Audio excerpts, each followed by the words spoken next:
One of the topics that I get asked about a lot is radon. So what is radon?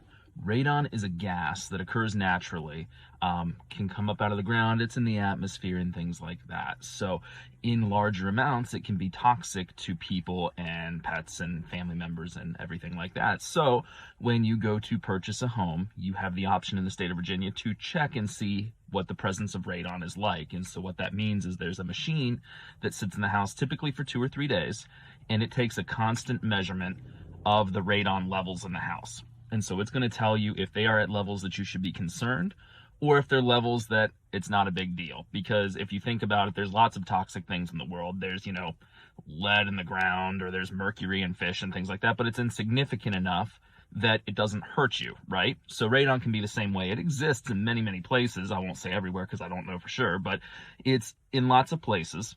And so it can either be in toxic amounts or it's not. So that's one of the things that we measure, or you have the option to measure when you purchase a home in Virginia. So the machine looks like this, and it sits in the house for a little bit. And like I said, it measures, and we get a report after 2 or 3 days, and then you can see what you need to do to move forward. If you need to move forward, the typical first step is to put in what's called a passive mitigation system. And it looks like this. What it is it's a pipe that goes from below the foundation up to a safe level, usually out over the roof.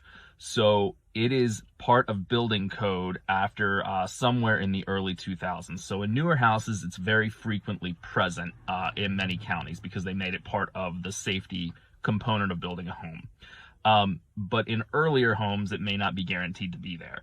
But the passive system allows the radon to vent from the ground up through the pipe and out to a safe level where it can be dispersed into the air safely, instead of collecting in the home and reaching maybe, toxic concentrations or anything like that where it could harm you or your family. So if the passive system is not doing its job, we go to what's called an active mitigation system, which for layman's terms is a fan, much like a bathroom fan, that sits on the pipe, and it draws the air through that pipe, and it removes any toxic gases out safely into the air. But it actually has a fan that moves the air instead of relying on it to vent itself. In this part of Virginia, very frequently the passive mitigation system is sufficient. However, we have seen some people need to install active systems.